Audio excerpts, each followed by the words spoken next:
tripod yet. How you doing? YouTube has changed how you set things up a little bit. I just set up the stream to start at 8 o'clock here. It's in 5 minutes time, but unfortunately for me, because it looks a bit unprofessional, it just started straight away. It just started. It just started. So I'm just attaching you to the I'm touching my phone, not you, to my little plate here. Hello, Russ. How you doing, mate? We're going to just let everyone file in, I think. A bit annoyed about the fact that it just went 3, 2, 1 live. And I was like, I'm not ready. I mean, nearly ready. I mean, okay. I'm down at the boat dock, which is nice. There's my new boat. See over there? That's the Jinja, that boat. It actually has Jinja written on the side of it. It's my Panga. It's exciting. Boosh, indeed. So what I normally do before I start the show, I normally clean my glasses because I get glare on my glasses, you see. So I normally clean my glasses. That's something I normally do. I have my brew ready. I have the brightness on my phone at the right level. Please, thank you. So I can actually see myself, and I set it all up before I start, so it's not so oof to everyone. But since everyone's still filing in, say hey Wheels Darren, hey Paul Thomas, hi Ginger Ann. No, sorry, I was reading that message from Paul. Hello Paul, hello Jane, hello Alex French. I love the way Billy's just going boo. Should we see what's happening on the other side? This is if I flip the camera. Nothing. That's what's happening. Hang on, let me open the little thing. So it's quite overcast today. It's not quite the azure blue skies that we often get here. But look how calm that water is. That could be a lake. It's not a lake, because see that gap there? That gap goes straight out to the Caribbean. So if you went through that gap in a boat and kept going, maybe 10 left a little bit, you'll end up in, I don't know, Cuba. Cool, eh? Cool. You're looking very handsome. Oh, so are you, Alex. Thank you very much for noticing. And SG, hello all. Island Brew. Geckos. I had a little friendly gecko yesterday. I sent our Politics Social chat the video from it because our friend Hannah James, she's really into her geckos and her lizards and stuff. And we've got and there was one just on this post behind me here. As I got off the boat onto the island, and do you know who else was here? We had if I just pick up my camera, we had Pickle. Oh, you know your name, don't you? Hello, Pickle. Say hello to all the lovely viewers out there in the world watching Little Pickle. What you doing? What you doing, Little Pickle? You all right? You all right, Little Pickle? You all right? Yeah, give the camera a lick. That's good. Yeah, that's all good. So there you go. So it's me and Pickle. Ishmael's on the island as well. We've got a lot of stuff. Sorry, mate. I was taking up the entire shot there. We've got a lot of stuff to be getting on with. But yeah, what I wanted to ask before I get started this morning is, if you go through that gap, you probably get US missiles. Yeah, I think we were from Venezuela or something. Do you know what though? I've got to say, like, sorry, I messed up my tripod now. I thought I'd be clever and pick up my phone, but it's put that little thing out there. Hang on a sec. You know, you got like a little plate that goes on the tripod and that attaches to your phone. Yeah, that's better. Sorry, everyone. Just technical problems. I have to fire my producer, as always. So, good news is that the island has not flooded since last October. It managed to get through the whole of December this year without flooding, which is remarkable, and to do with the fact that we've built flood defences around the island last couple of times we were here. A lot of the stuff that I made, Marcus made when Marcus was here, is still going strong, including the ladder.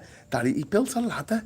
Like, honestly, Marcus, he's like this genius. He'll just get a piece of wood, and he'll do that, and then it'll be like the Venus de Milo, and you're like, how did you do that? And he's like, well, you know, if I have to explain to you, I can't explain to you. But yeah, he's mad talented.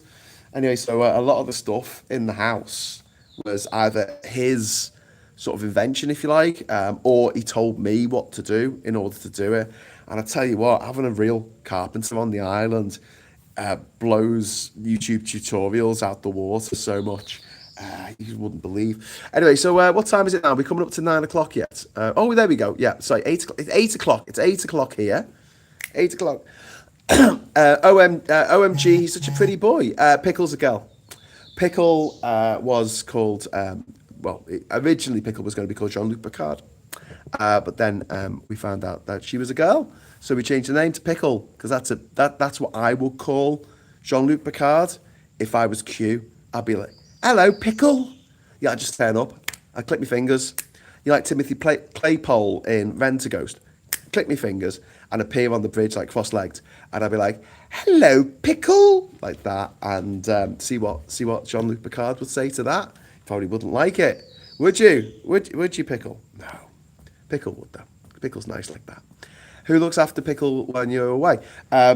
Ishmael lives on the island full time. So, just to explain, because there's some people watching this going, hey, Graham, you go off on what about bloody landlords all the time, and the fact that they basically pay off the rent for that they pay that they get their tenants to pay off their mortgages for them.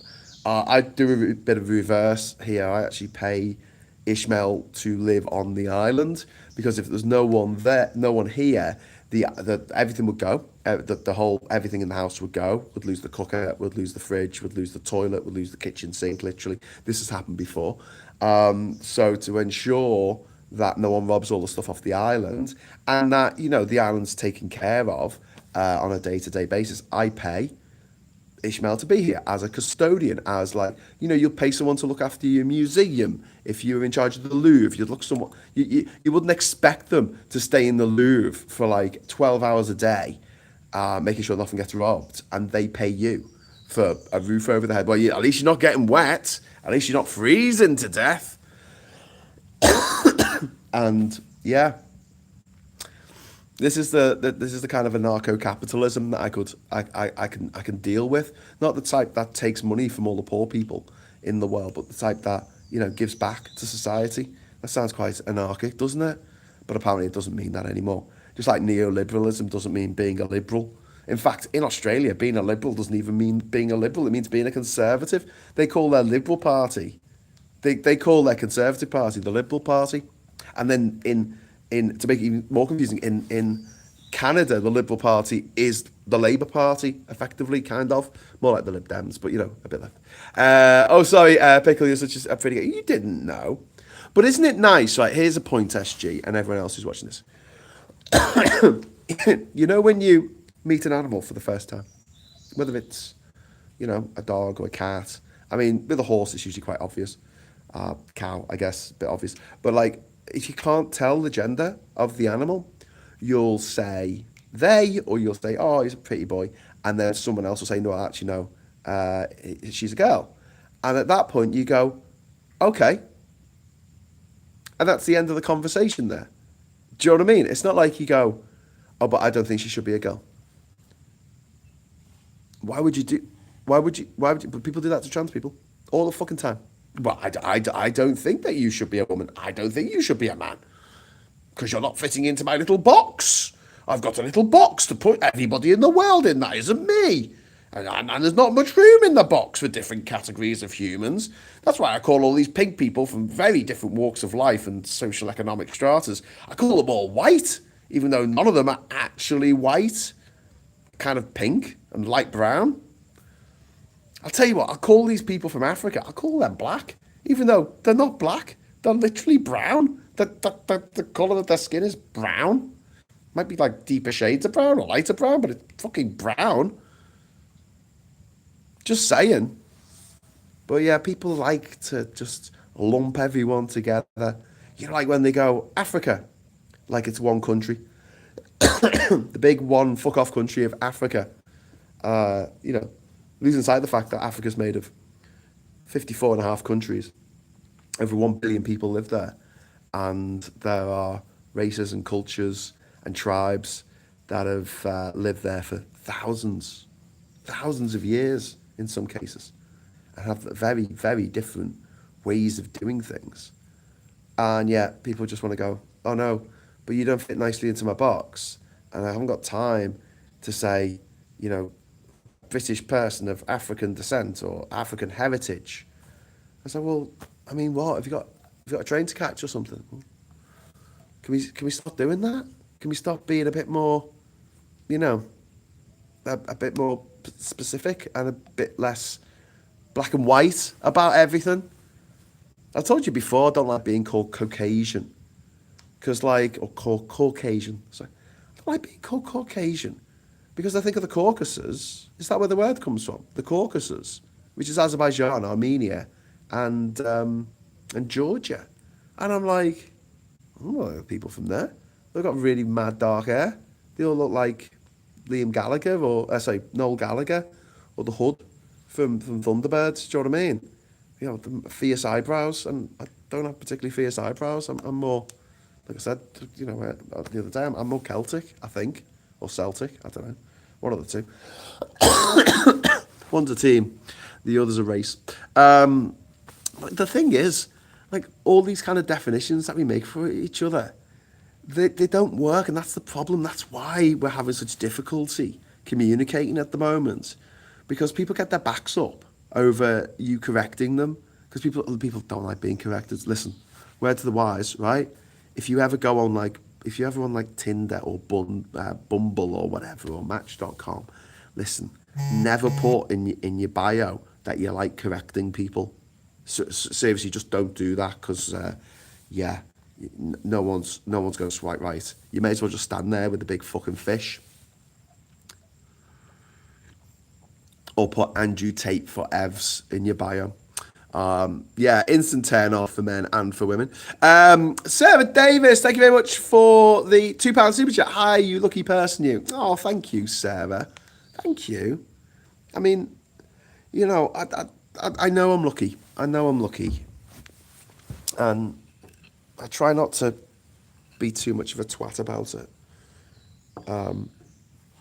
So I'm just moving. I'm talking about being lucky, and I'm getting bitten by insects. So I just moved the mosquito coil a bit closer to me. Pardon me. No, I do know I'm lucky, and I really appreciate the you know, the life that I've been privileged to lead. And I've always, when David Lynch died last year, there was a quote from him saying, "Always look at the donut, not the hole." And I don't know if that was originally said by him, but I remember that from a poem that Chestnut Brown wrote for me, well, for our gang when we were in Lark Lane about, God, 25, yeah, it would have been 25 years ago.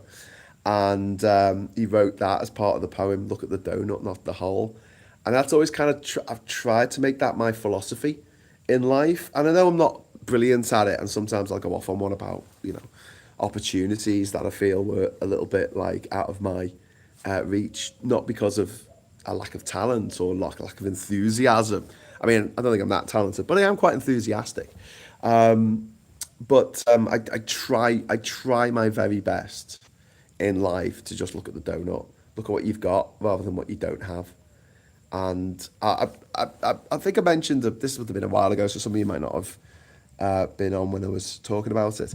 But many moons ago. Oh, get well soon. Here's towards some cough meds. Oh, thanks, Sarah. Thank you. I bought some. I've literally got a box of tissues here in case I need to blow my nose while I'm doing the show. I get really excited. Anyway, so yeah, there was a show, a Derren Brown special on Channel 4 years and years ago. It was about luck, and it was a really interesting psychological experiment, I thought.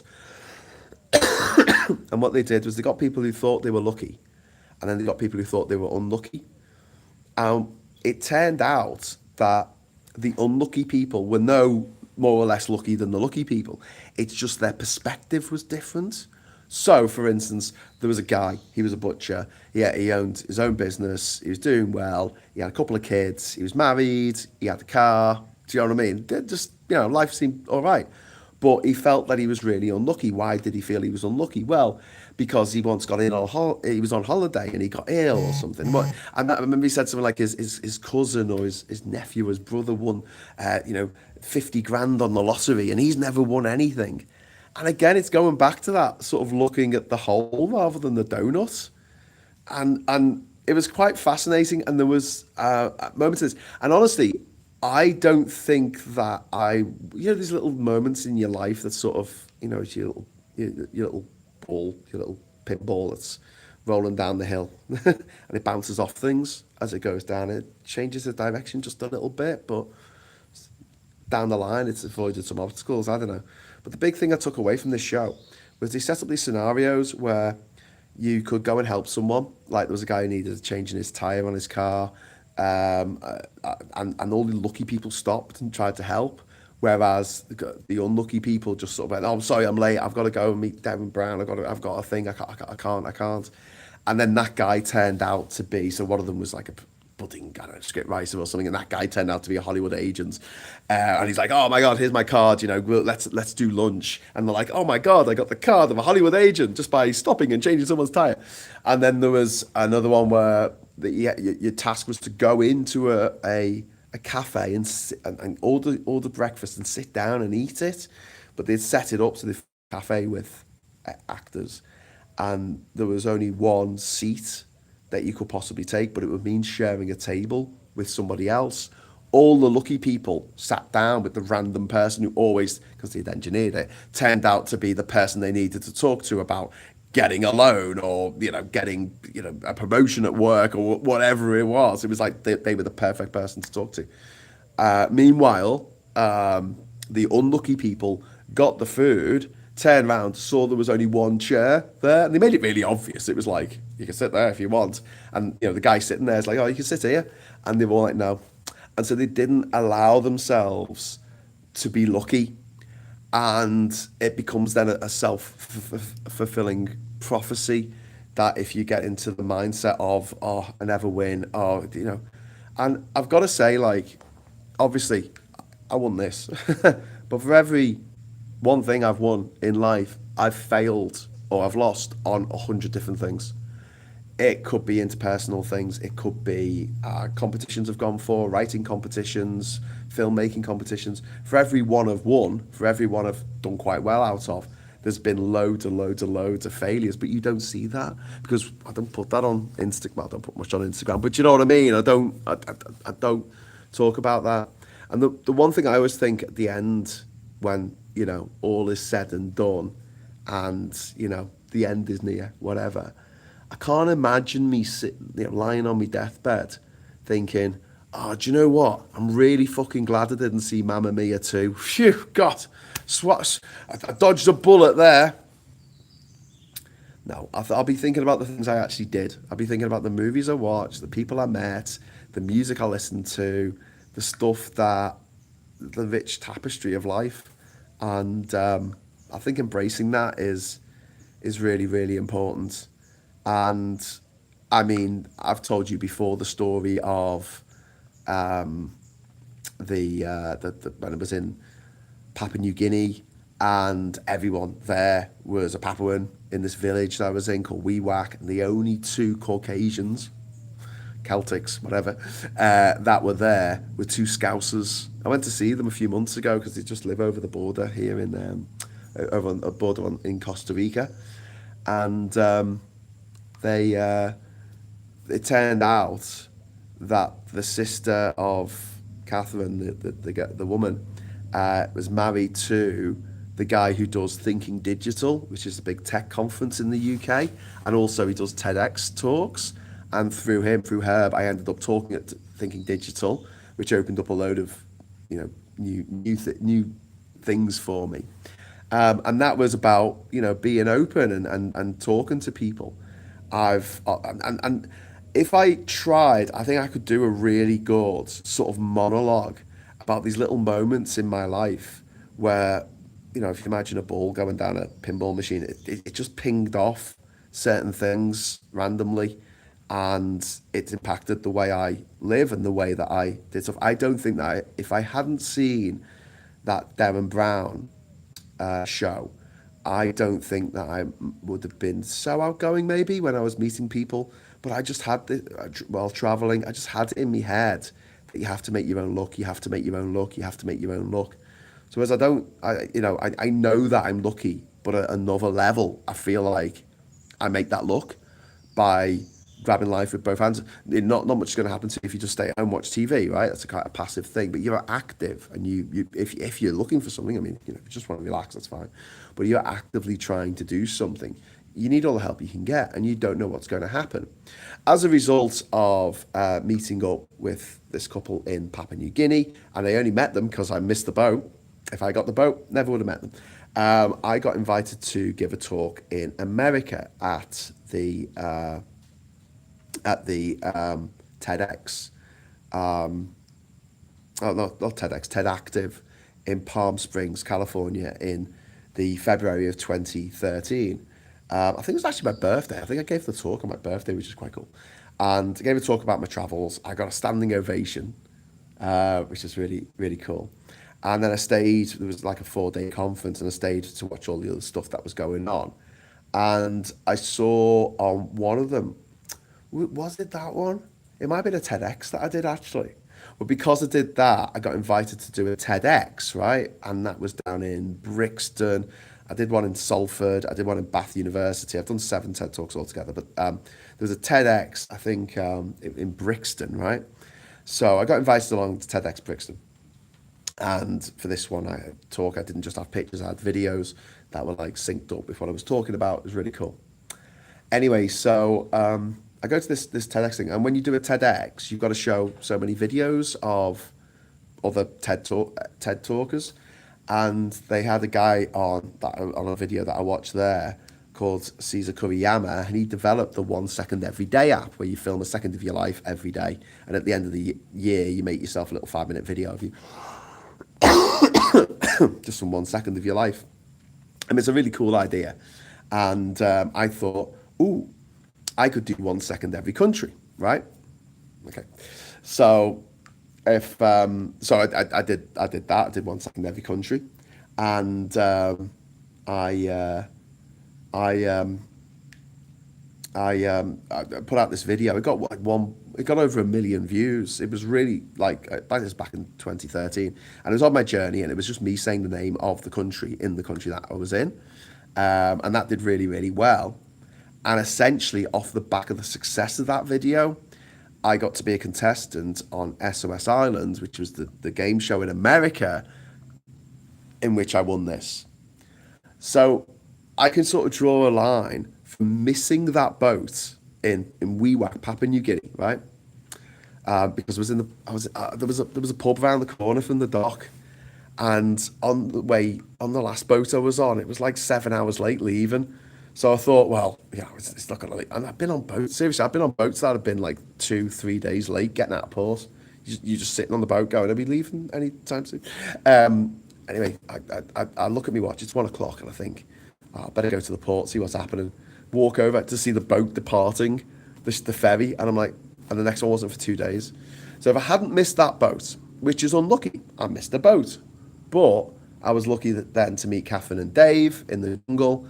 And then as a result of meeting them, I got contact with people who were doing tech events in the UK. Through that, I got to go to America. And through that, I got to go to Brixton. Through that, I got to see the video of Caesar. And then I made the video of 1 second every country, inspired by Caesar's video. And then I won this island. And then Caesar came to visit me in 2015 on the frigging island that he had kind of helped me win. I told you a while ago, there was a couple of weeks ago, there was a book that came out called Room 706. It's written by my friend Ellie Levinson, who I knew from university. But again, you just don't know where life's going to go and where life's going to take you. I was on a round the world trip in 2002, and I just happened to be in Malaysia when the Malaysian Grand Prix was on. And I went into this backpackers. It was brilliant. The guy running it was he just filled the place up, right? Health and safety be damned. He just filled it. I think I slept on the pool table or something, like literally you can sleep anywhere just because so many people are in town for the Formula One. And this guy actually got us in to the race. We went to Sepang. We went to watch the Formula One, which is brilliant. But and it only cost about $10. It only cost about 10 because he was local. He knew how. Anyway, so I'm at this hostel. I was only there for a couple of nights, but I was playing pool, not while sleeping on the pool table, obviously, at a different time. And I got talking to one of the other women who were there at the youth hostel, and she goes, "Oh, Graham," and I went, "Oh, bloody hell, Ellie, how you doing?" And because we recognised each other from university, we'd left university a few years earlier. I said, "What are you doing these days?" She said, I'm working at the Guardian, and I'm doing I won their Young Traveller of the Year correspondent thing competition that they do each year." And I said, "Well, what are you doing?" She says, "Well, I'm going to try a kebab in every country in the world, but not every country, obviously, but I'm going to all these different countries and trying what the kebabs are like." And I went, "That's amazing. That sounds boss." So I formulated the idea for the Odyssey expedition a bit later on in that same trip. I think the moment that I thought that would be a cool thing to do was when I was on top of a train in Ecuador, the Devil's Nose train, which you can't climb on top of anymore because a couple of tourists died quite horrifically. Yeah, I was on top of that when I thought of this idea. I thought, what if I went to every country in the world, but I did it without flying, like Michael Palin type way. And I wrote everything up of how to do it. Well, it wasn't that comprehensive at the time, but like I had this idea, and I applied for this same competition that Ellie had applied for the year before, right? And I got through to the final stages, and I had a meeting down in London with one of the Guardian travel editor or whoever it was. And he basically said to me, "Oh, Graham, this sounds like such a mad mission, but I don't think our insurance will cover it, because what if you're in Sierra Leone and there's some kid with a bloody AK-47 and, that'll look bad on us if you die doing this on our behalf." So I was like, "Oh, okay." But I had the idea, I had the way I was going to do it written up. And what I did, that informed my pitch to Lonely Planet, right? Because I realised a couple of things there. I needed to make the pitch absolutely watertight. They couldn't argue against it. They couldn't say, "This can't be done," right? So I had to nip that in the bud. I also had to nip in the bud the idea that it would be their fault if I died or got seriously injured while doing the trip. So I went back, I got all their books out from the library. I spent ages going through all the ins and outs of how to get from one place to another around the world. And I took it to Lonely Planet. And again, just absolute fortune was just smiling on me. I'd done a couple of videos that I put on YouTube back in 2006, so 20 years ago, of me. There was one where I was doing a skydive over Townsville in Australia. There was one where I was doing the Nevis high wire bungee jump in Queenstown, New Zealand, 134 meters, about the height of the Liverpool Radio City Tower. I got the video of that. I put it on YouTube because it was quite funny, because I had the build up to it and stuff and going, "Oh, shit myself." And then when I get pulled back up after doing the jump, I'm on my knees, like crawling, going, "Ah, people actually enjoy doing that." Hilarious. Anyway, so Lonely Planet saw this and they wanted to use it on their site. So they said, "Look, we'll give you 500 quid. Can we use it on your site?" At the time, I was like, "Fucking hell, 500 quid. I'll do anything for a fiver. Never mind 500 quid. Yeah, sure." And that gave me an in with Lonely Planet, right? So, my girlfriend at the time was Australian, and her sister was getting married in Australia in the summer of 2008, well, the winter for them, of 2008. And so we were going over to Australia. We were on our way. I think my mum was dropping us off at the train station, and on the way I realised I haven't got my hard drive that had my pitch video, because I had made a pitch video, a really, really good pitch video of me saying how I'm going to go to every country in the world. And it was short and sweet, and really cool music on it. The music was fucking boss. I used Sunrise by Pulp. Yeah, great song. And also I used Requiem for a Tower. If you know, you know. So I'm like, "We've got to go back. So we went back, right? And we're like, "Shit, we're going to miss the train." And we did miss the time the train was supposed to be leaving as a result of going back to Oval Park and get my hard drive. But the train was delayed by half an hour, so we got on the train, no problem. Went down to London, flew out to Australia. And then I wrote to the, my contact, the woman at Lonely Planet, and said, "Hey, I've got this video pitch, and I put it on YouTube on like Unlisted or whatever they had back then, and I sent her the link to it. I said, I'd like it if you'd have a look at it, see what you think." And I got a message from her saying, "Oh, it's always nice to hear from our contributors. I hope you're having a nice time, and whatever, right?" And I thought, that's it then, innit? Oh well. A day later, I got a message saying, "Hey Graham, our head of development here in Australia, a guy called David Collins, he saw your video and he loves it, and he wants to have a chat with you. Is it all right if we arrange a phone call or something?"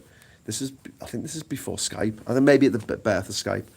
And I said, "Well, actually, I'm in Melbourne at the moment." And they went, "Okay, well, come into the office." Now, normally I would have been staying at my, if I was in Australia, I'd be staying at my girlfriend's sister's place, right, in Australia, which is in Thornbury, and which is in the north of the city. And but because of the wedding and because all these relatives had come over from the UK because she's marrying a Pom, we couldn't stay there, so we were staying at different friends of Mandy's, my ex's. And it just so happened that night we were staying at a friend who lived, and if you know how big Melbourne is because you've been there, like Melbourne is just urban sprawl. It is huge. It's like the size of fucking Greater London. It's massive, okay? For such a small country. I mean, Australia's only got 27 million people, so it's quite a small country, but it's a massive city. Really spread out. Lots of bungalows, lots of space. Everyone has a garden each, right? They're all packed into one little terrace street like they are in the UK. And it was literally walking distance from the... just that night, we were only staying for one night at that particular friend, Kate's, and it was walking distance from the offices, the main. So I was like, I'm literally around the corner. I could just come in tomorrow. And they're like, "Brilliant, we'll see you at 9 o'clock tomorrow morning." And I'm like, "Get in." Then I went to have this meeting, and the two things came up that I was informed about because I'd gone for that Guardian thing that I wouldn't even heard about had I not run into Ellie while I was travelling in 2002. And I said, "First of all, here's how we're going to do it. Basically, I've worked all this out from your book. So this is from your Lonely Planet books. I've put it all together, right?" And then the second thing was, I said, "I'm doing this anyway." It's the same thing I'm doing with Bougainville or Bus next year when I travel down to Bougainville. I'm going, like, if I get a TV series or a YouTube series or whatever, great. If I don't, I'm still going. I'm doing it. It's a once in a lifetime chance to do something, and I know that the world is it's particularly scary right now. I'm just hoping things might settle down by then. If not, I mean, I guess it'll make it more exciting, won't it? Like those influencers trapped in Dubai. But yeah, it just goes to show, I think, that there's these knock-on effects.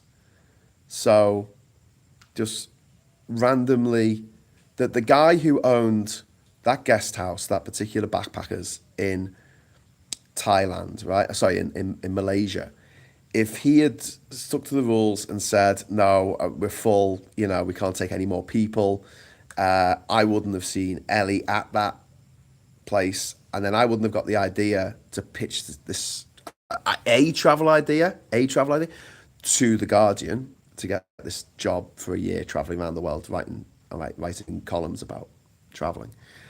I wouldn't have got that job. Sorry, I didn't get that job, but I wouldn't have known about that job existing or that competition existing. And then it's like, it makes sense in hindsight, but at the time I had no fucking clue what I was doing. I was just almost using Dirk Gently's Zen method of navigation, just follow someone who looks like they know where they're going. So yeah, I'm just telling you all this because I just think it's fascinating that there are so many bits and things that have happened in my life, and I'm sure in your lives, that the sliding doors moments. I think we've all had our fair share of them where, there was the roads that we never took, or that time we didn't go out, or whatever it was. But then to go back to what I was saying at the start of all this. Look at the donut, not the whole. Don't look at the things you haven't done. Look at the things that you did do. Look at the things that you achieved. And that guy on the Darren Brown show, he was married. I'm not married. He had a couple of kids. I don't have a couple of kids. Well, I mean, I'm a stepdad, but not mine. I mean, you know, but he didn't seem to think that was a lucky thing to have, or it was worthwhile, which I think is sad. I think it's sad, but it's easy these days because we are inundated with FOMO. We're inundated with these influencers and dickheads, and you need to look a certain way, and you need to sound a certain way. You need to live a particular lifestyle. If you're a woman, you need to be a girl boss, and if you're a man, you need to go to the gym and work out and get a six pack, or no one will find you desirable. That's not fucking true. That's not fucking true. I've seen proper fucking mingers who've got married and had kids. Jesus Christ. Yeah. But yeah, so I want to get to a point where I've got all of the ideas and things that I want. It's not so much things that I want to do now. It's not like I've got a burning desire to go and see the pyramids again. I've been there a few times now. I've been in the Great Pyramid. I've climbed to the top of the Great Pyramid. I don't need to go back there. I mean, I would like to go back to Egypt because it's always nice to go back to, but I don't have to. And so a lot of the burning desire that I have isn't necessarily meeting someone famous or going somewhere in particular just because of the way I've been living my life, or seeing someone live. Like, I think pretty much every band, apart from the Beatles, that I've wanted to see live, I've seen live. And Nirvana, I guess. And so let's just say every band that is around today, right, that I wanted to see live, I've seen live. So, yeah, it's more for me. I want to get stuff done, and when it comes down to it, it's the writing. It's the writing. I've got more scripts to write. I've got loads of scripts to write.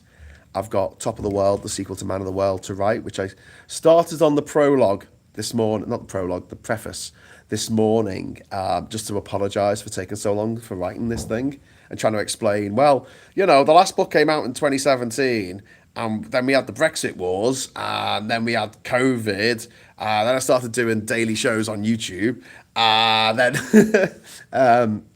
list of excuses.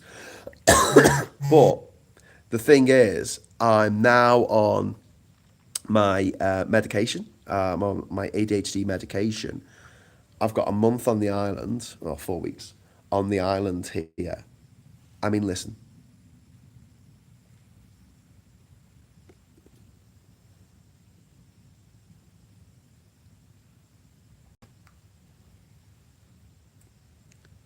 It's not too hot.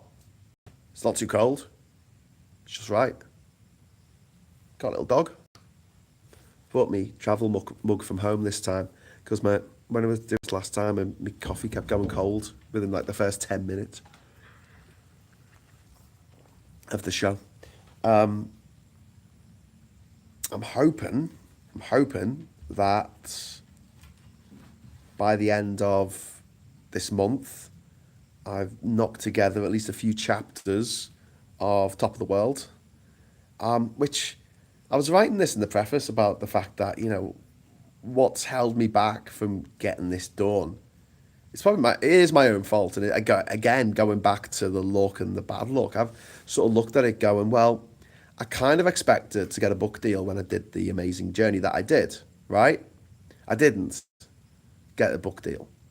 So I thought, well, okay, I'll write it myself and then I'll get it published off an indie publisher, which I did at Bosch, based out of Cleveland in America. And I thought, well, I'll get that first book out. And then once I get that first book out and it, gets nominated as one of the books of the year by Kirkus Reviews, which is like Publishers Weekly for America. They also have Publishers Weekly, don't they? It's like Publishers Weekly. I thought someone will come along with, I don't want that much money, like 10 grand, and say, here you go, Graham, here's 10 grand, spend a few months writing the next book, please. I thought, yeah, I can do that. And that never really happened. I tried crowdfunding for the second book back in 2020 during lockdown, but I didn't raise as much as I hoped to. And to be honest with you, at that time as well, because I couldn't do my normal work, I was doubly fucked because it was like my normal work was presenting stuff around Europe, and I couldn't do that because of Brexit, and then COVID came along. So any presenting jobs that may have gotten in the UK, that no one was doing auditions, no one was doing casting or anything. So yeah, I was in a bit of a dire financial situation, which is it's okay now, and that's mostly due to you, by the way, the people watching this show. Your contributions, your super chats, have enabled me to sort of just keep my head above water and pay down enough of my debts to feel like I can just relax, not a lot, but like a little bit. So yeah, thank you. But yeah, so I was writing the preface this morning, and I was sort of explaining why it's taken so long to get this book together, and then I just thought maybe George R. Martin's got ADHD, and that's why he can't write The Winds of Winter. Do you reckon it's going to come out? But now I feel like I'm locked in Mortal Kombat with George R. Martin for who can get their book out first. Come on, George, you're on. So hopefully, Top of the World. If it's anything like the schedule for Man of the World, I wrote the whole manuscript over 2 months here on the island, and then but it was a year before it was published because there was rewrites. Obviously, you got to rewrite. There was proofing to be done, illustrations, the maps, all that kind of stuff that needs to be put in there. So yeah, there was a lot to do. There was a lot to do. But we did manage to get it out in the September of 2017. So I'm hoping before September next year, I can get the book out. It'd be great if I could do it actually before I go on the Bougainville or Bust journey. If you don't know what that is, when I keep saying Bougainville or Bust, I'm planning next summer to, not this summer that's coming up, but the one after, I'm planning to travel down to Bougainville, which is off the coast of Papua New Guinea, as it becomes a new nation on the 1st of September that year in 2027.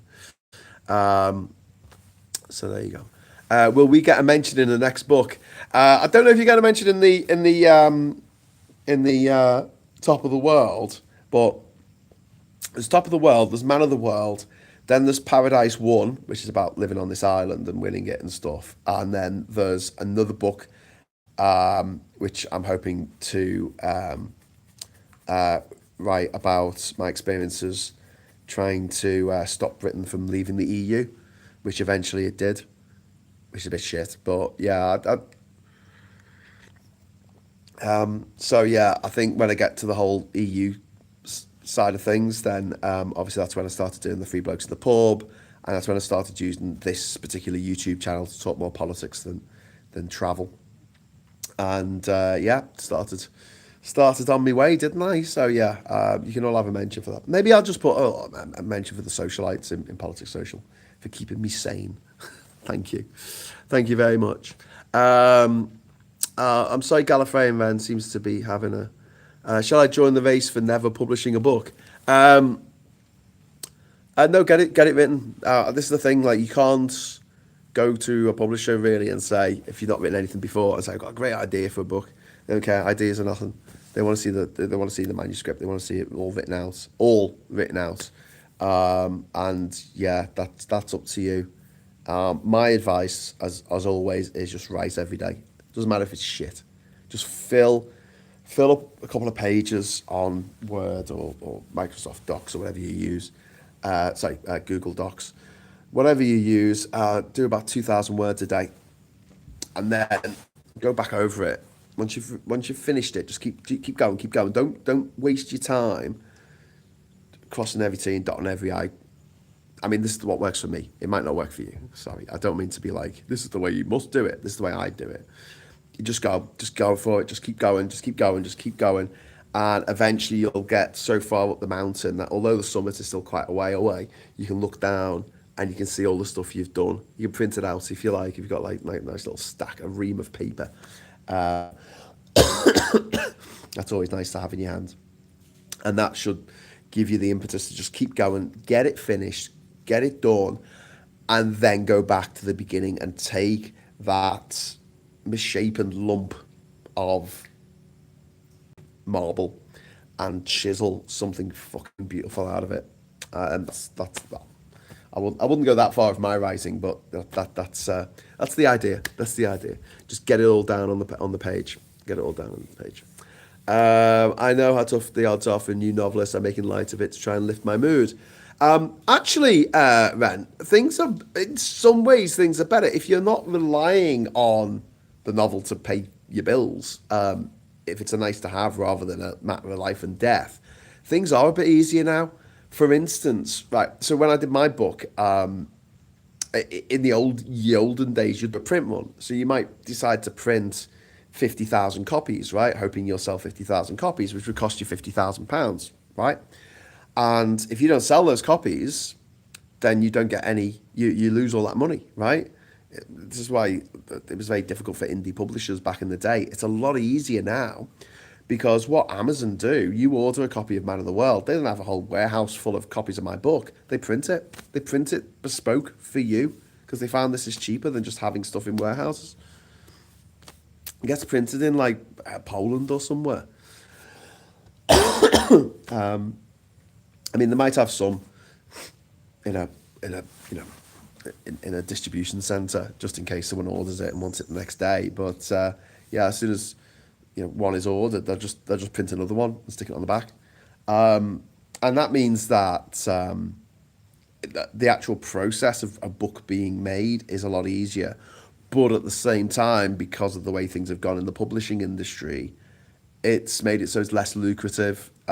You can't, in the same way that you can't really make money out of your music anymore, like you used to be able to. Oh, the Driftwood Super Chat. Oh, fuck, I forgot about that.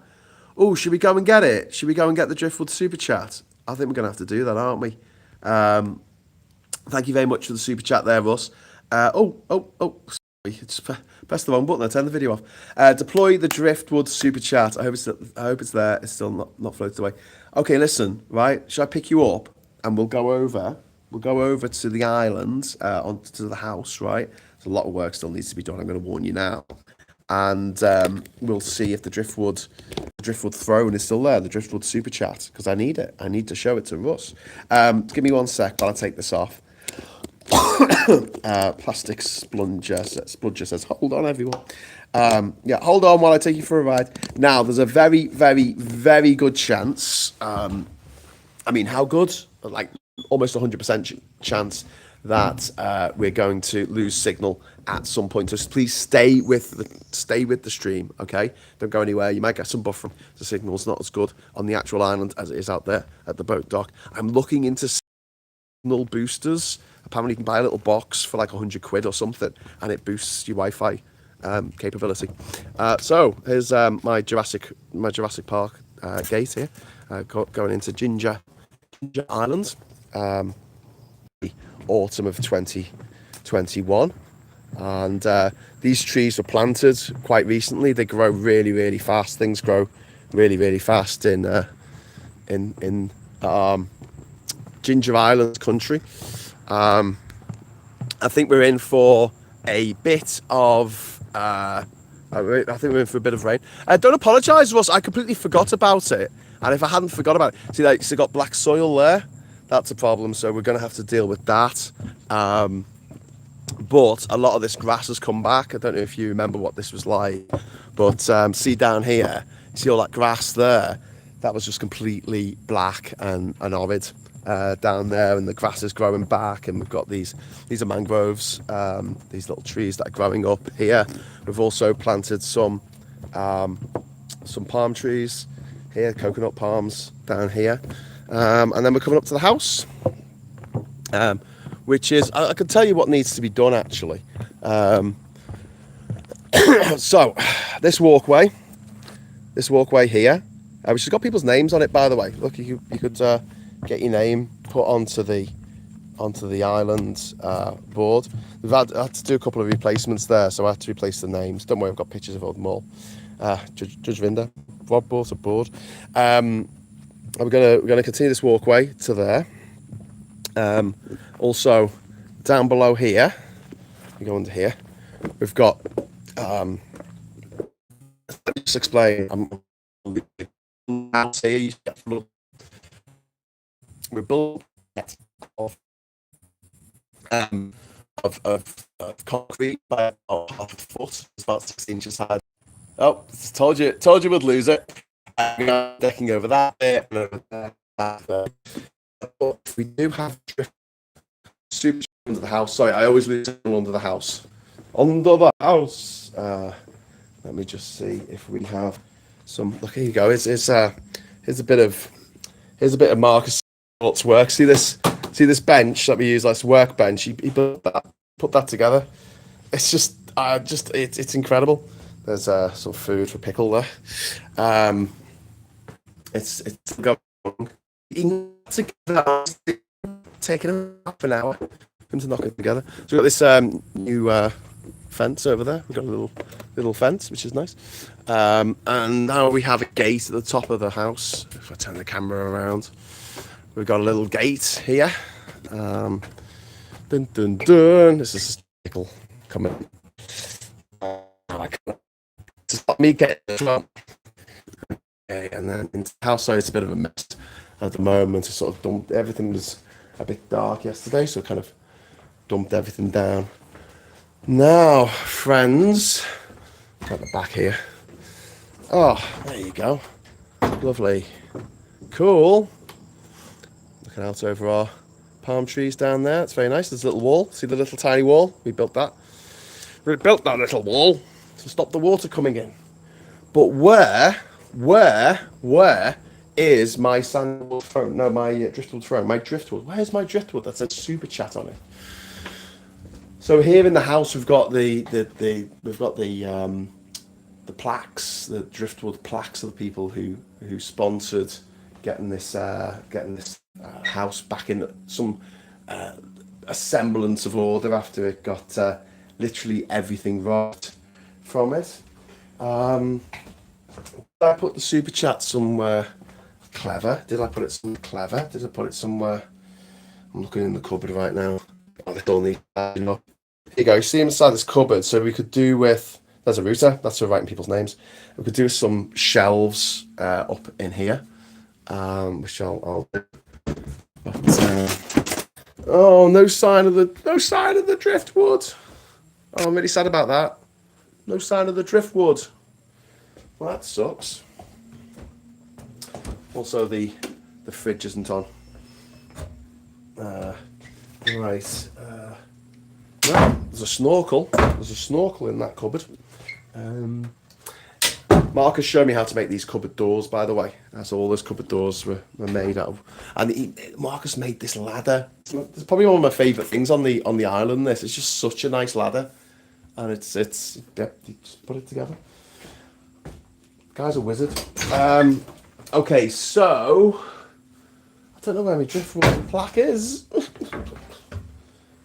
Well, this sucks the big one, doesn't it? Maybe it's under my hammock. It is under my hammock, maybe. I've got a big hammock here, a 2-person hammock, which I might take this down to the. I might take this down to the boat dock actually. Should I do that now? Yeah, I'll do that now. I'll do that now. I'm just seeing if. Sorry, I'm holding a hammock now. No, not under there. I think last time I was here, I may have put it somewhere safe and unforgettable. The only issue is I've forgotten where that was, which isn't great. Let's have a look under here. No, nothing under there. Okay. All right, and then under here. Sorry, everyone. I'm sorry, boss. I can't find it. I found my two-man hammock. Two-man hammock. Can't find my super chat. Oh, that's disappointing, isn't it? I'm sorry. I'll probably find it somewhere, like nailed to a tree or something. Or it's been used as like a board for people to use. Shit, hang on. Right. taking a big hammock with me outside. So yeah, the island's looking a lot better than it was. Obviously, we've still got some parts that need extra soil because we've got oh god, hang on. So I'll do this one hand. So you've got that soil over there, that black soil. Yeah, we don't want that. So if we just get a little bit of this browner soil, which is over here, that you can see, the driftwood has departed to drift some more. No, I seem to remember I put it somewhere. I was like, right, this is going here. So if people come to stay on the island and they want to take it away or something, I don't know. But yeah. So yeah, we need a load more soil for this area here. We need to be planting more things. One of the things I want to do a lot of on this particular journey, and I think Hannah's a bit gutted that she didn't get to come over this time. I just want to be planting stuff. I just want to be planting lots of trees and bushes and stuff because, I mean, I like this. This is proper jungle. Do you know what I mean? It's like proper jungle. You can tell I'm not in Durham anymore.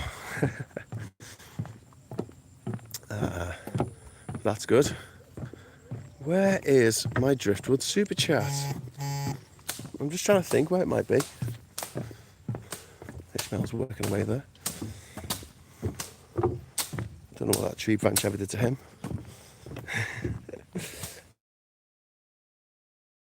Right, so we're just walking.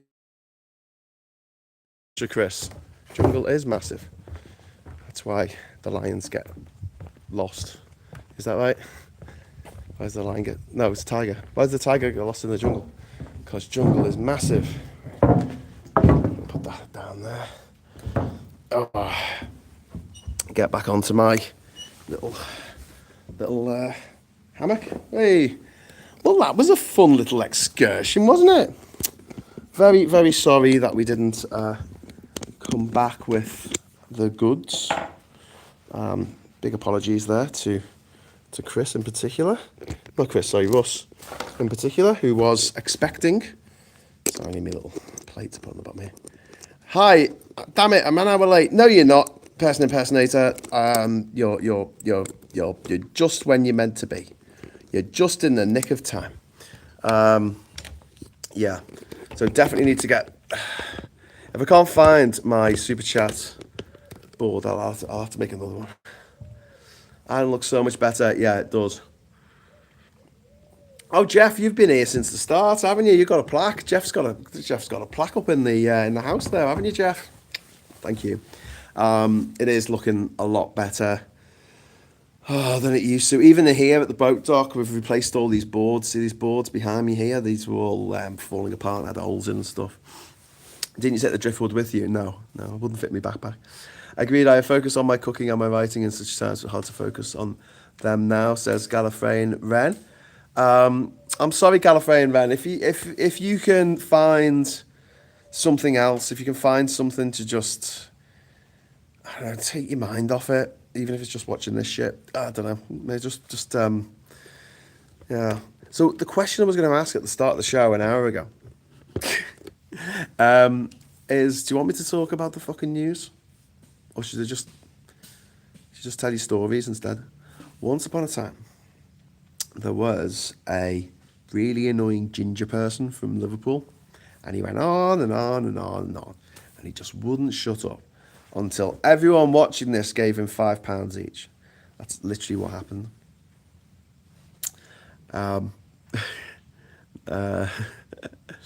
The news? No, not the news. No, not. I mean, like, I'm not talking about the news. Maybe like when Scott wasn't feeling so good, he watched like all of Law and Order. He just watched all to find a show that just went on forever, and just make a point of like trying to watch every episode. You know, that's what I would do. That's what I would do. So yeah, I suppose we do have to touch onto the news a little bit, because obviously it's fucking crazy what is happening.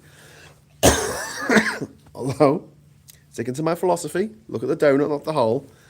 At least Britain isn't really taking an active role in this. It's more of a passive role in what's happening. It's a defensive role rather than an aggressive, offensive role. which is, good. But what's really breaking my heart at the moment is I really feel like the Iranian people have suffered enough. Like, I loved Iran. Iran was one of my favourite countries, if not my favourite country of my whole journey. Everywhere I went, just people adopted me, and I think it's really shit. I think it's really, really shit for the people who live there. They've had 47 years of bullshit from the Ayatollahs and the ultra-religious lot who run the country. And now some other ultra-religious lot from the other side of the world have turned up and decided that they need the apocalypse to come. So you do that by starting a war or something in the Middle East. That's how you unlock the apocalypse. I don't know.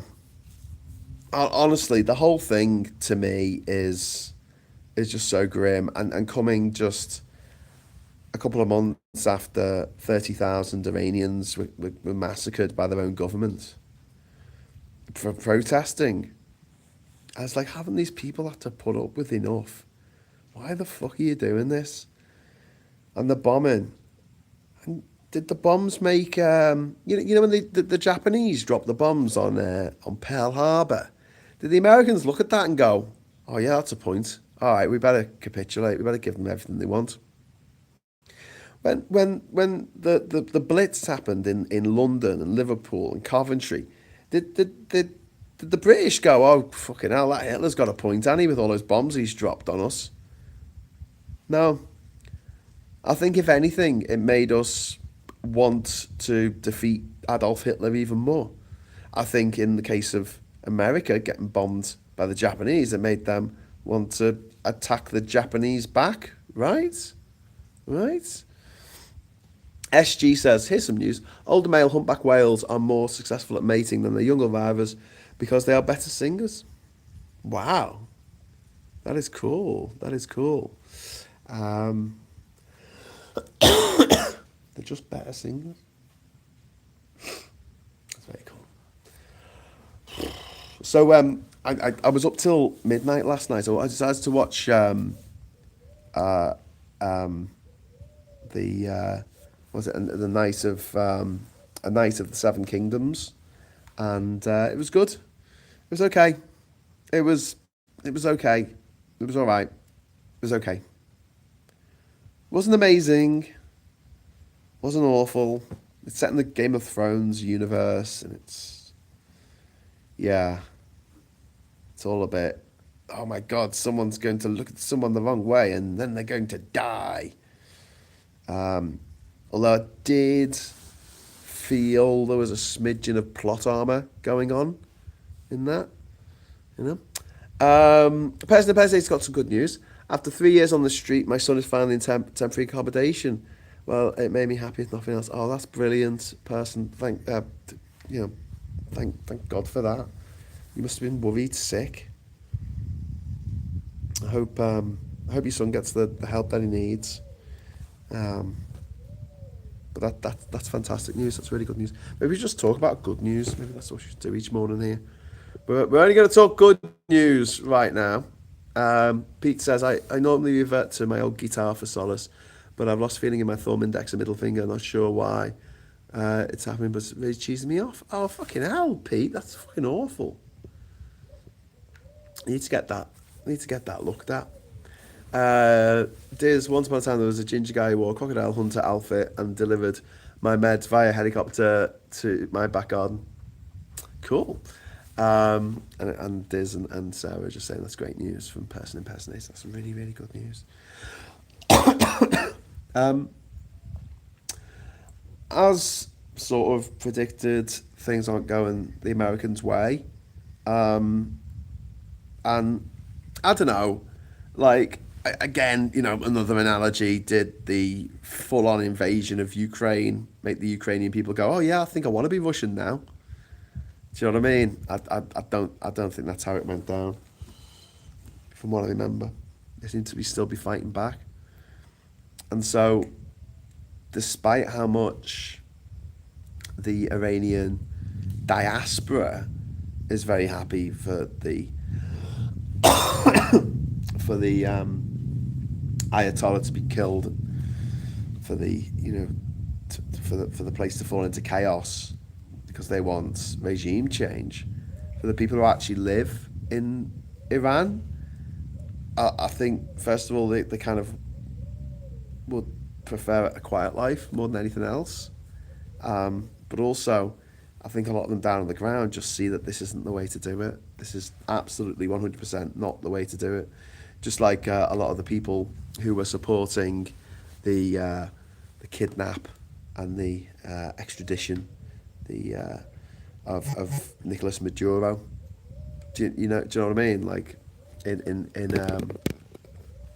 Venezuela, I think they got it as well. It makes me the worry melt away a bit. All people deserve a break from time to time. Yeah, I agree. Except Donald Trump, he doesn't deserve a break. Oop. God, I'm hyper worried about dropping my phone here, because if I do, it could be the end of everything, or at least the end of me being able to shoot stuff on my island. So I know I've got other ways of doing it. But yeah, what was I talking about when I went in? Oh, getting a signal booster. What do you reckon? Get a signal booster, because I'm assuming the signal that is going out to you isn't as good as what I'm seeing here. Like, I'm seeing this in HD, but I'm assuming for you lot it's like 240 or something. Get a signal booster. Put it on the roof here. Great that you got service there. Yeah, I mean, I don't know how good the service is, but I'll just tell you what happened yesterday on the way here, because it's kind of a funny story. So, one of the reasons why I've come back so quickly to the island, because I was here in September, is because I'm trying to get what they call a title for the island. So at the moment, I have right of possession of this island, right? Well, actually, I don't. There's a company based in Panama City, which I am the sole director of, which owns the island, okay? So, as a non-resident, as a gringo, I'm not allowed to own property outright, yeah? You've got to be a resident, or you've got to be a Panamanian in this country. But there's a way around it, which is you start a company, and then the company owns the land, right? But that's just for right of possession. I want to own this outright. And there's a few reasons for this, right? First of all, it means that you can relax on the whole legal side of things, because, just to go back in time a little bit, in the 1970s, up to the 1970s and the beginning of the 80s, all this area and this island and all this area around here was owned by the United Fruit Company, who are one of the most evil companies in the world. And they pulled out, and they moved their, banana plantations further up the Shanganollah River, or to Costa Rica or whatever. And when they did that, a lot of the indigenous people who've lived here for centuries, like some people here are pre-Columbian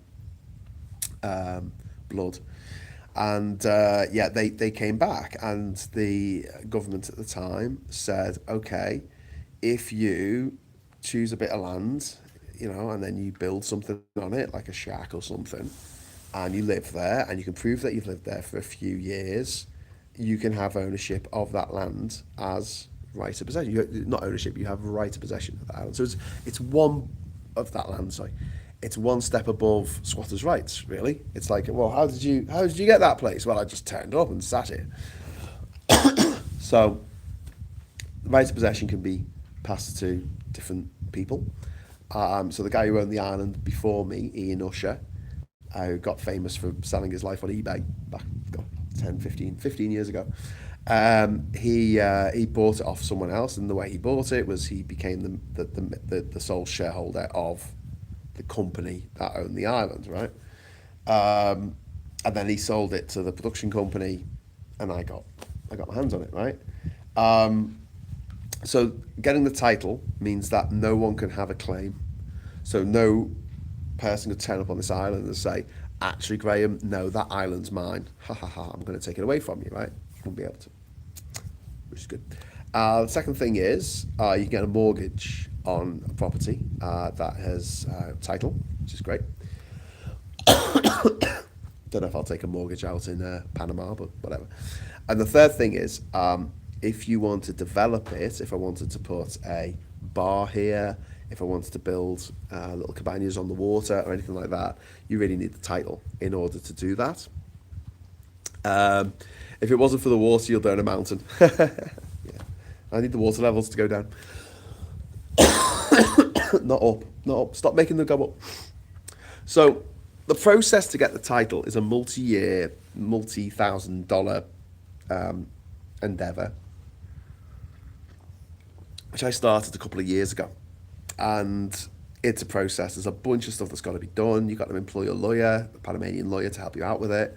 And there's always problems. Like, first of all, there's a big problem when there's a turnaround of staff because there's an election, or the civil servants retire or something, and then someone else will pick up the slack of whatever needs to be done. And a lot of times you need to apply for things more than once, like again and again, which isn't optimal.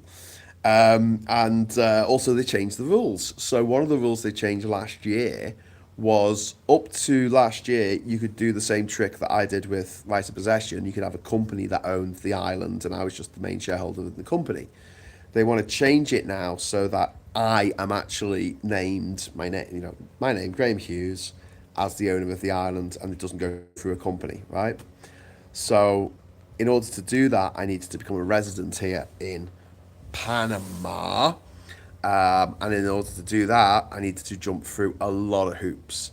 So last September, I had to go down to somewhere in Panama City, and I had to drop off some papers, and I had to fill out some forms, and I had to go to a bank. I had to start a bank account, in a Panamanian bank account. I then had to put $5,000 in that bank account, but that was a massive headache because for a long time I was trying to put money in through my HSBC account in the UK. I've got a TransferWise or Wise account. I tried everything, and I was just trying like a small amount to try and just see if this was the right way to get the money into the account. It turns out if you put money into a Panamanian account, they charge you $37.50 for the privilege, no matter what the amount is. So here's me, dickhead, trying to transfer $25 across, and they're like, no, we're not gonna allow you to do that, because otherwise we couldn't afford to pay the fees, which are flat fees. So I must have lost about $100 doing this. I must have done it like at least 4 times. I went into the HSBC branch in Durham and actually sat down with one of the people who worked there and went through it all. It was just, it took like an hour. And then they were like, okay, well, in a few days' time, we'll see if it worked. It didn't work. Eventually, I knocked up the amount that I was putting in to $40. And once I did that, my Panamanian account got like $2.50 in after the fees. So, okay, right, so I can put the rest in. And then you need to get like a letter off the bank saying you've got $5,000 in the bank account. I need to give that to my lawyer. I need to get a police check, like a CRB police check. CRB, is that the right term for it? I don't know, the police check that you get. And I need to send that over and to here. I was going to bring it with me in September, but it took so long because the Panamanian embassy in London has to like authenticate it, which is funny because I don't think they've ever had to do that before for a British police check, and they didn't know what to do with it. So it was ages, and then they sent it back to me while I was away. Cat didn't hear the door, and it got sent back to the bloody embassy. In the end, it was Pranay. Pranay, who's been on the show a few times on the Friday Night Social. Pranay went into the embassy and got this bloody letter. So I sent that back to my lawyer, and then I get a shout like at the end of January, and my lawyer here says to me, Graham, we've got to sort out your residency thing. And I'm like, okay, but I'm going to be back next month here now. I'm going to be back. and I can come to Panama City, no problem. I said, no, that's not the problem. The problem is um, they're only allowing your police check to be valid for 6 months. And because it took 3 months for you to get it to us from the date of issue, it'll stop being valid on like the 7th of February or something. So I had to do a bunch of stuff, send a load of things through DHL, including my passport. I sent it on DHL. It arrived 2 days later. Panama City, lawyer's office, no problem. She sent it back from via FedEx. Maybe FedEx is owned by the same people who own the Greyhound buses in America, but never again. It got held up at customs on the way back from Stansted Airport, and they held on to it for a week. There was a bit of squeaky bum time a couple of weeks ago where I thought, if I don't get this passport back, I can't come on this trip. Like, I've already booked everything. And obviously, because I'm always traveling economy, whether it's on a train or whether it's on a plane or a boat or whatever, I'm always traveling economy, so I never get the tickets that are refundable or changeable, to be honest with you, most of the time, which is a Vimes boot fucking thing to do. You know, if you got the money, you can be flexible, but, you know, we're going to set up this thing that's going to absolutely fuck you if you're, you know, if you don't have much money, if you like being spontaneous or you've recently been bereaved. We're going to screw you for every penny. Ha ha ha ha ha. Anyway, my lawyer got the passport, got everything set up, and got all the paperwork in, so that when I came to Panama City yesterday, I could get my what they call a cedula, which is like a little driving license thing. It's a little residency pass, right? And that was fun. So. As you know, if you've been following the journey, I went down to Heathrow, flew from Heathrow to Toronto. I had a few hours in Toronto, so I went to the city centre, dropped off a present at my friend Doug and Cliff's place to say thanks for having me last September when the TIFF Film Festival was on. And I came back to the airport. I did a little travel brew from the airport there in Toronto, and I flew to San Jose, the capital of Costa Rica. I got in about midnight. The plane was early getting in. You know when you don't want the plane to be early? I'm like, oh, it's just... and curled up on a couch there and just sort of fell asleep. And I woke up, and then I was a bit worried because I sort of done the whole going through the transit bit, and they hadn't checked my boarding pass, and I thought I could just get it on my phone. You know, you just get boarding passes on your phone now. And so I had to take a picture of my passport and do all this stuff. And then it goes, oh, error, you need to go and basically get a proper printed ticket from the front desk when, you know, before you go through security. But I was already through security because I was on the side of the airport. I was walking up and down trying to find someone from Copa Airlines to ask. And eventually at like, I don't know, 4 o'clock in the morning or 5 o'clock in the morning, so finally there was someone there who I could go up to and say, look, what do I do? And he went, don't worry, I can print you a ticket now. So he did that for me, which is awesome, thank you. But it was a bit of a panic. And then I went over to the VIP lounge, and I've got one of those bank cards that allows you to use a VIP lounge like 4 times a year. And I was like, got nothing else to do for the next 4 hours. So got in the VIP lounge. It was amazing. God, how the other half lived. Jesus Christ. All this free food. You'd have a beer if you want. I'm not into having beers at 6 o'clock in the morning if I've just woken up. That's not great. If you're still drinking from the night before, that's another matter. But, you know. So I had a really nice Central American breakfast and some fruit and stuff. It was really nice. And then I went to, and then I got on the flight to Panama City, which was, it was fine. It was only an hour or so, up and down. And then, it's not very far. And then I legged it out the airport, and I had all my stuff with me. I didn't have anything checked in, you know. And I got in a taxi and said, take me to immigration. One of the people who worked for my lawyer met me there. And honestly, I just want to tell you this story about how mad it was in the immigration place here in Panama City. So imagine there's like a queue of people, right, and it sort of snakes around, going back and forth, right? And then it goes into a door, and above the door it says "Photographia" or something, and you've got this piece of paper with you, which has got to be legal size, which is an American size, and it's like a really long piece of paper. I had to buy that paper special to print out the stuff in the UK that I needed to send over to Panama to get it all signed and stamped in Panama. So I had that piece of paper that was now signed and stamped with my signature and the signature of the people in Panama. And on my passport, I had this little tiny little chit of paper that I needed to keep, under pain of death. I needed to keep this whole thing. And it's dead hot. It's in the basement. There's people everywhere. There's not like a liquor space, to stretch out, or whatever. And not that I want to be doing my stretching exercises in an immigration office, but do you know what I mean? Anyway, so you basically stood in a line, and I had my backpack on, and because I wasn't traveling with any luggage, check-in luggage, everything's in my backpack. The backpack was dead heavy. It's got my laptop in. It's got my laptop charger and all my clothes and tripods and stuff. And I'm like, bloody hell, And I stand there for about an hour, and then finally there's a seat. And I'm like, great. So I sit on the seat, right? And then we do this thing, and this is the maddest thing, right? So basically, when someone went into the room, they gave up their seat, and the seats went round in a U shape. And so I'm sitting here facing opposite the person who's about to go in next, right? When they went in next, right, the person next to them moved up a seat, and the person next to them moved up. Like everyone shifted to the left one seat. So we did that for 20 seats.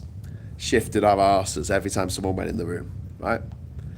Then I went in the room, and there was another line of seats where I had to do exactly the same thing, right? There's about 7 of them, so shifted along till I got to the 7th seat. And then once I got to the 7th seat, just picking up my bag, shifted it, just lifted it a couple of inches off the ground and shifted. I had to go to the middle of the room where there was a cluster of chairs, right, which were arranged in a kind of like, I don't know, just like a, I don't know, 4x4 or something.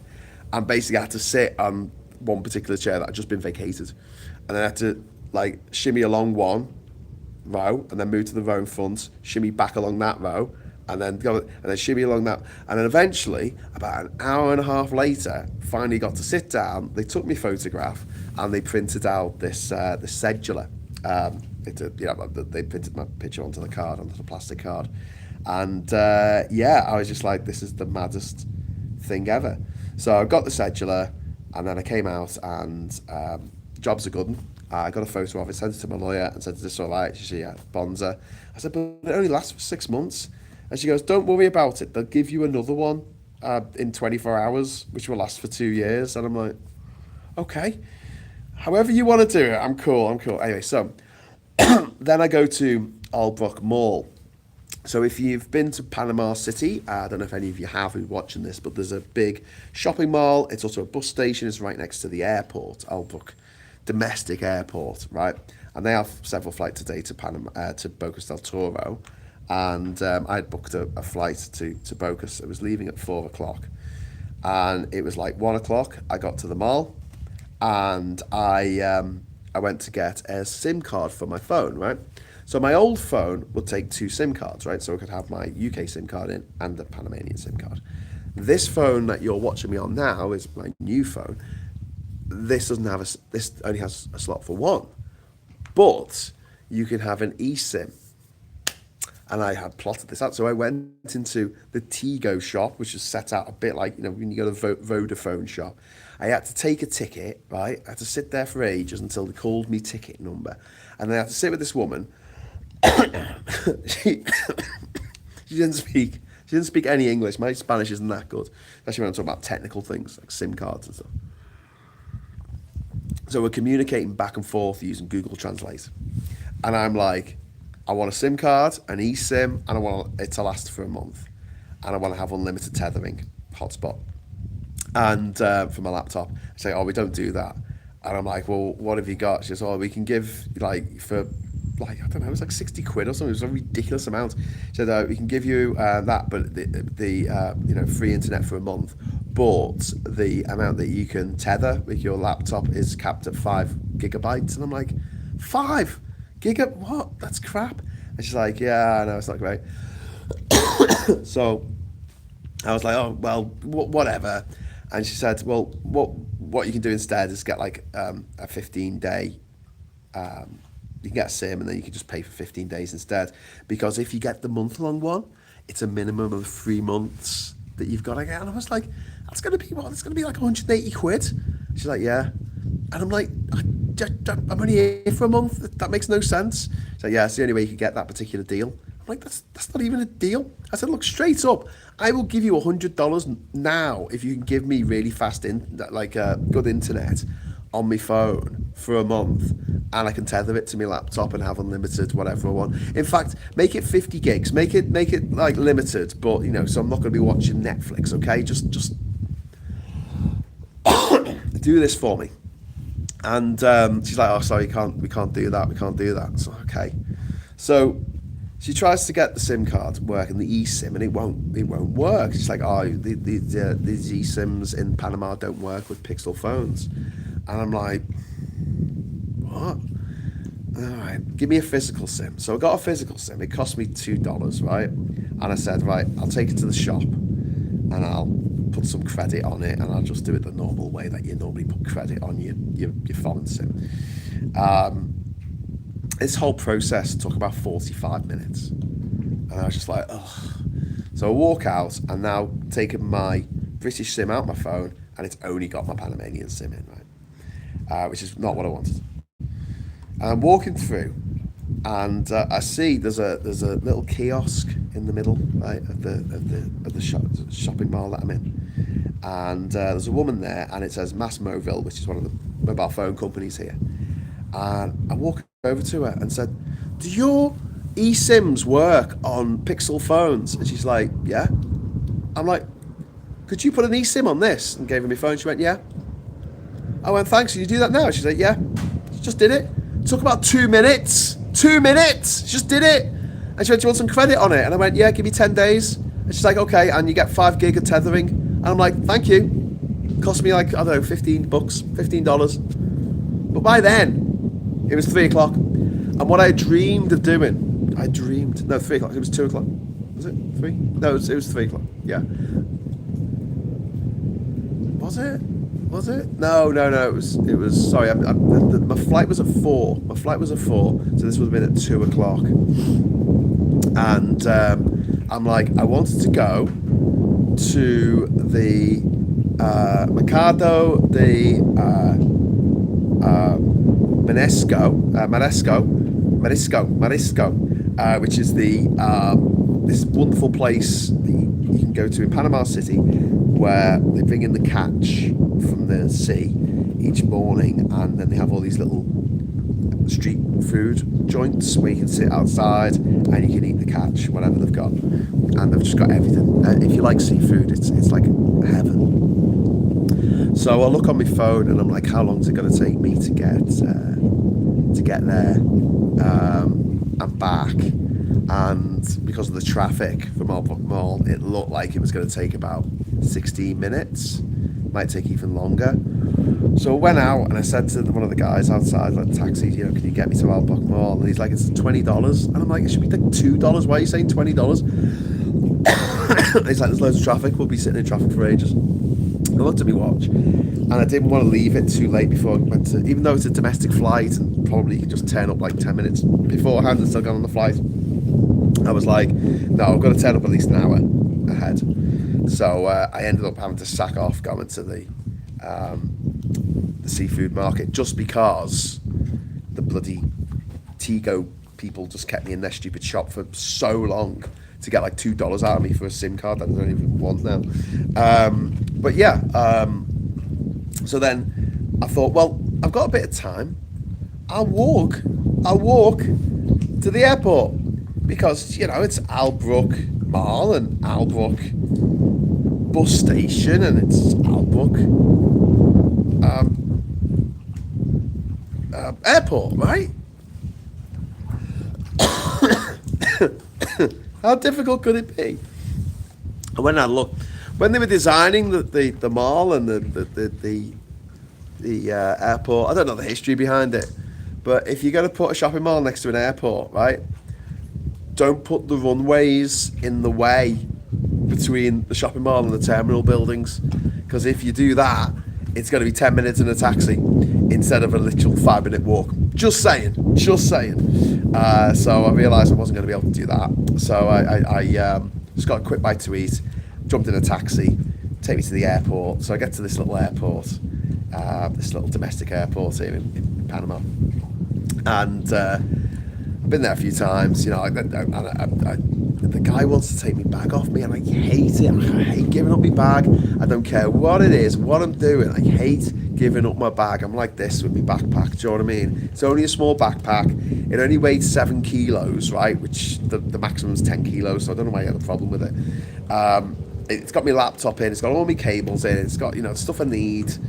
And I every time in my life that I've had to put my bag somewhere and I've not been able to keep an eye on it, something bad has happened. Like someone's got broken in the bag, or I've lost my laptop, or, you know, the shit has happened, right? I don't give up my bag. And I'm trying to argue the toss with this guy. He's having none of it. He's like, no, you have to give up your bag. You have to put it into check-in. And, you know, so I'm like, so I have to repack my bag. And then I go through security with this Glastonbury bag that I got at Glastonbury. I put some stuff in there, and then I walk through security, and I'm sitting there waiting to go. Oh no, actually, before I even did that, they said, "Everyone go to Bocas del Toro, please. Go check in. Please go through security now." So I turn off and give him the boarding pass, and he's like, "Oh no, not you." I'm like, "Bocas del Toro?" He's like, "No, not you. Okay." So I walk off, and there's another guy, an old guy, French guy who's been living in Madagascar for many years, and he was just like, "What's going on here?" I don't know. And then we found out that they called people at 5 minutes past 3 for the plane that was supposed to leave at 3. So they were calling the people whose plane to Bocas del Toro was leaving at 3, not the one that's leaving at 4, which is the one that I was supposed to be going. So anyway, go through, and then I'm sitting there for ages, and then the guy who I checked my bag in with comes through to, you know, through security, and he says, "Oh, you need to come with me. There's a problem with your bag." And I'm like, "Oh, for fuck's sake, I didn't even want to give you my bag." And I go in, and I'm like, "Am I gonna have to go through security again?" And he's like, "Yeah." I'm like, "Oh, for bloody okay." So I walk over and I go, "What's the problem?" Like, "You've got your tripod, which this is sitting on right now. You got your tripod outside your bag, it's strapped to the side." And I'm like, "Yeah." I'm like, "You need to put it in the bag." I'm like, "How about I just take it through?" No, you can't. It could be used as a weapon. What? Okay, right. So I started taking stuff out of my fucking bag, right? You know, out of my backpack, trying to reorganise it so I can fit this fucking tripod in. And then, like, I finally do it and go, "Is that okay? Is that okay now? Is that okay?" And he's like, yeah. And then I've got like a little gorilla pod. Where is it? I've got this little gorilla pod, and that was on the other side, and I had the legs out like that. And he's like, "No, that's got to go in as well." I'm like, "Fuck it." So, do you know what? I had all me stuff for like me toiletries in there. My you know, shampoo and deodorant and stuff, and I had a tube of Bonjela in case I get mouth ulcers. I'm quite prone to getting mouth ulcers, and because everything was stuffed so tightly in my backpack was obviously straining. The Bonjela literally split along the edge and went all over everything. So last night when I got in, I like went into my bag, you know, to get my toothbrush and my toothpaste out, because you got to put it in one of those little clear bags, right? And the whole thing is like glue. It's like motherfucking glue, and I'm like, ah. Anyway, so then I want to go through security, and I'm like, "Can I just go through?" And they're like, "No, you got to." I'm like, "But you've already checked me." So they put me through, and then the guy who said, you know, I had to go back and repack my bag, he's like, "You need to go now. You need to go now." I'm like, "Why is it? The plane is leaving now." I'm like, You are joking. And look around, there's no one. Everyone, while I was packing my bag, everyone got onto the runway to get on the plane. And so like I leg out the door, and like they're closing the door on the bloody plane, and I'm like running over there, you know, trying to get up the fucking stairs. Let me on. I was the last person on the plane. They shut the door as soon as I got on. Jesus Christ.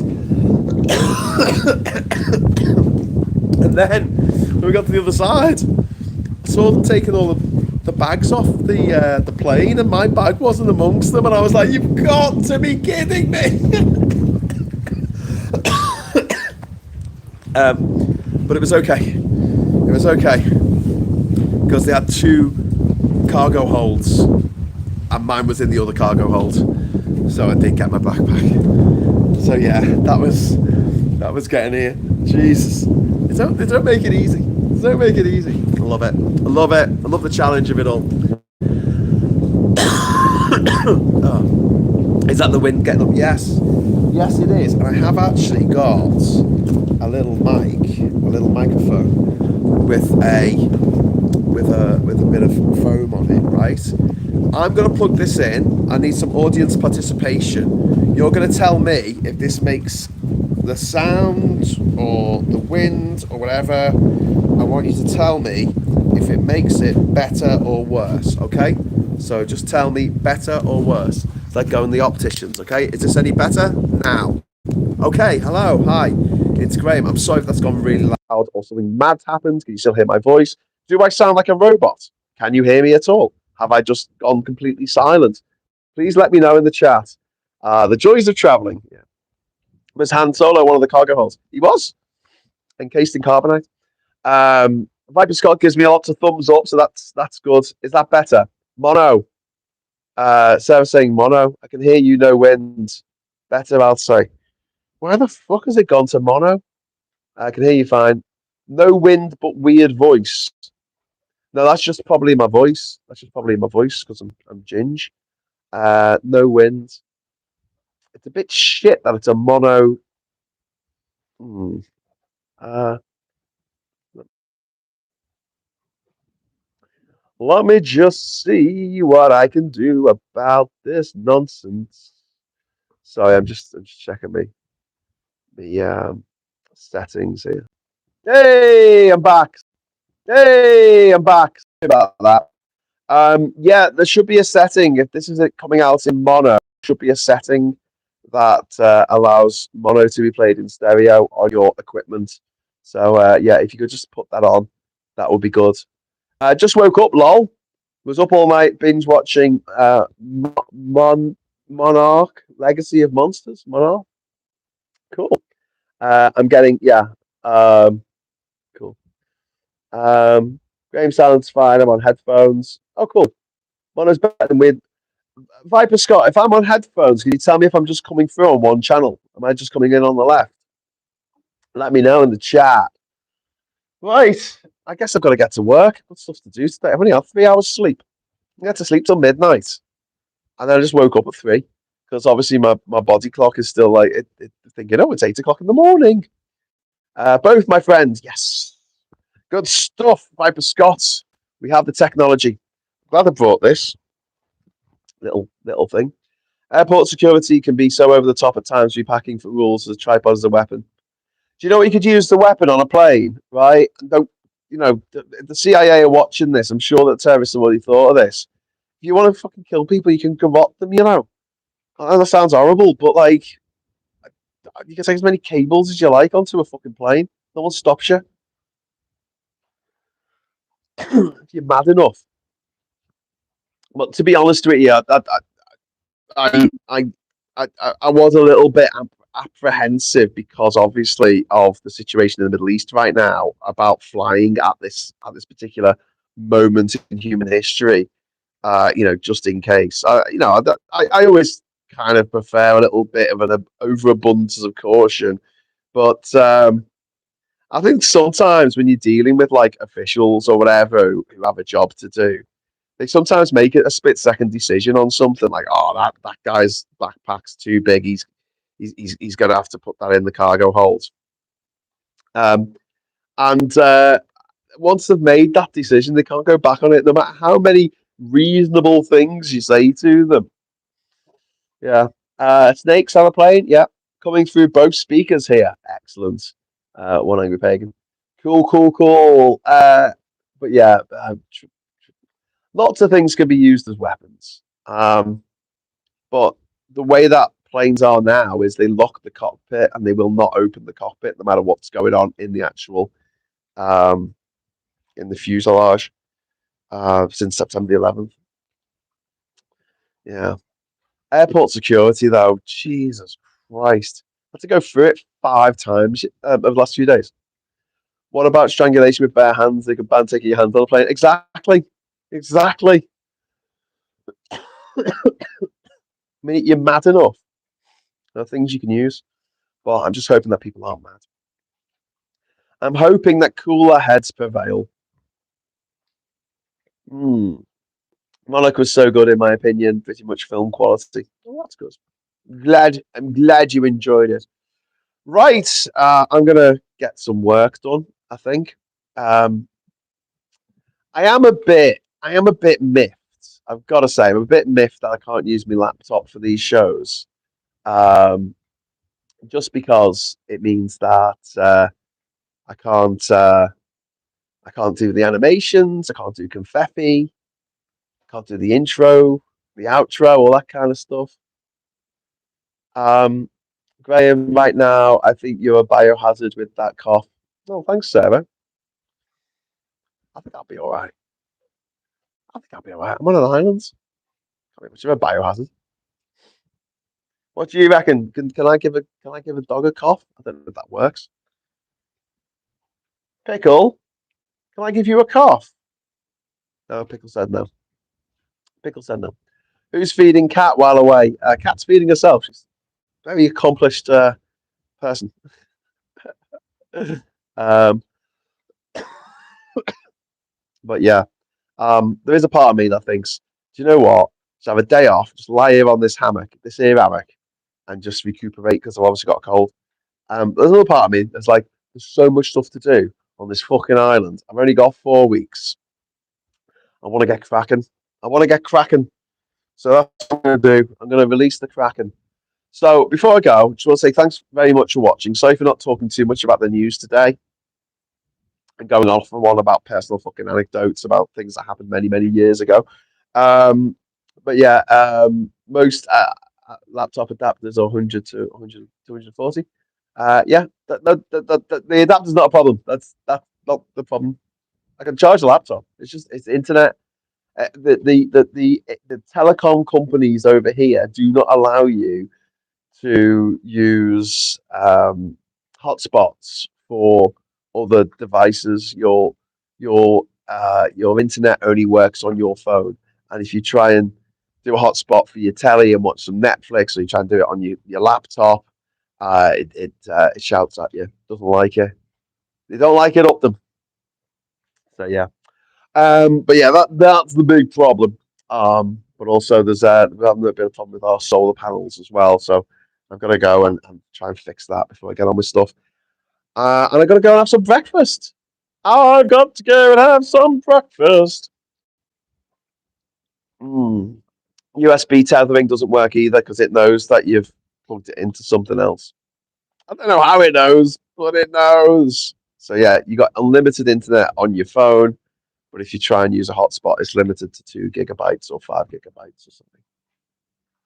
I hope my plank is still there on the island, says vaguely. It absolutely is, my friend. It absolutely is. I'll get a shot of it later.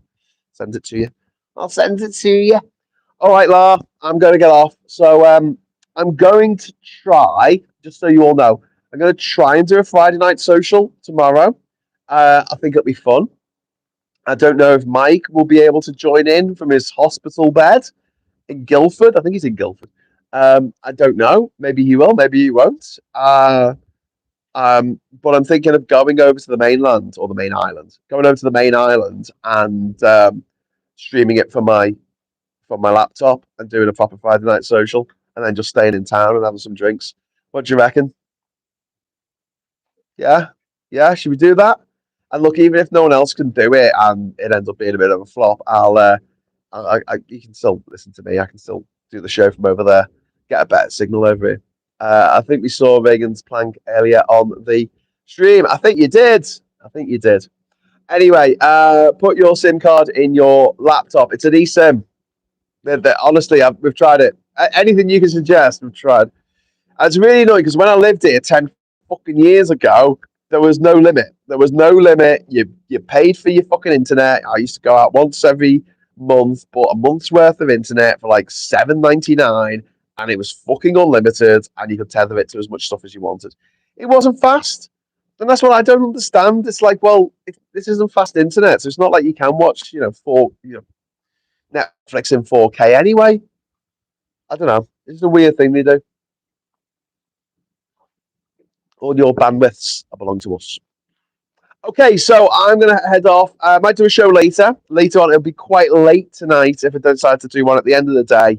We'll sit down, wind it down. If we've got something to talk about, something I want to rabbit on about, I might do that. So please, if you're not already subscribed, subscribe to the channel. And if you are subscribed, please hit the bell notification icon, and that'll let you know when we're going live. And I'll try and give a few minutes notice. Obviously, that didn't work today because the stupid Google bloody YouTube phone thing went, yeah, let's go live. And I'm like, let's do the show right here. Thank God I was wearing pants. Anyway, so thank you very much for joining me. Thanks for being so awesome. Thank you very much for everyone who dropped a super chat in there. That's very kind of you. And until we meet again, I'll say thanks for watching. Hello, good evening, welcome, and goodbye.